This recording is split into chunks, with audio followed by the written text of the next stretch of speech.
Europe 1. 8h37, Patrick Cohen. Bonjour Raphaël Antoven. Bonjour Patrick, bonjour à tous. J'attendais un sponsor, quelque chose. Le fin mot de l'info.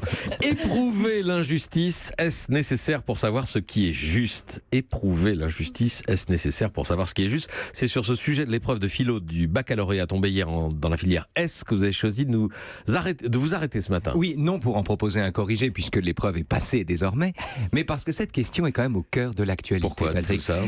L'idée qu'il est nécessaire ou qu'il serait nécessaire d'éprouver l'injustice pour savoir ce qui est juste est le grand argument de ceux qui s'appellent eux-mêmes les concernés. Comment osez-vous parler de racisme, dit-il, vous qui n'en êtes pas victime?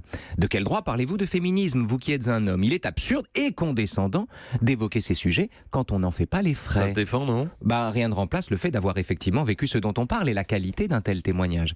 Mais depuis quand la violence qu'on a subie est-elle bonne conseillère? Le fait qu'il me soit arrivé maintes fois de subir des insultes antisémites fait-il de moi un expert en la matière? Ce serait trop facile. Si la victime du racisme est mieux placée qu'un autre pour lutter contre le racisme, c'est-à-dire par exemple que la victime d'actes pédophiles est mieux placée qu'un autre pour protéger les enfants. Son témoignage est essentiel bien sûr, mais son traumatisme n'est pas une garantie. En fait, les victimes sont paradoxalement plutôt mal placées pour juger du juste et de l'injuste. Pourquoi mal placé? Comment être victime sans être tenté de confondre, et on peut le comprendre, ce qui est juste en soi avec ce qui est juste à ses propres yeux? La souffrance est une loupe qui donne à ce qui nous arrive l'ampleur d'une vérité.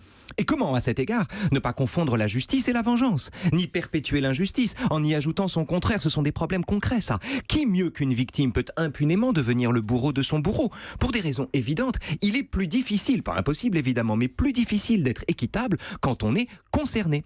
C'est la raison pour laquelle, dans le contrat social, Rousseau explique que, c'est une citation, « Pour découvrir les meilleures règles de société qui conviennent aux nations, il faudrait une intelligence supérieure qui vit toutes les passions des hommes et qui n'en éprouvât aucune. » Pour le dire plus simplement, être victime parce qu'on est juif, noir, blanc, arabe, ouvrier, trans ou homosexuel ne donne aucune compétence spécifique en matière de haine et devrait nous inviter à l'inverse à nous méfier de notre propre jugement. Le fin mot de l'info? Ma souffrance n'est pas un diplôme. Raphaël Antoven, À demain. merci, et ça vaut aussi pour Emmanuel Macron qui a dit que comme mal blanc, il était mal placé pour traiter les banlieues. Absolument, absolument. J'aurais pu partir de ce point-là et faire la même chronique. Merci Raphaël.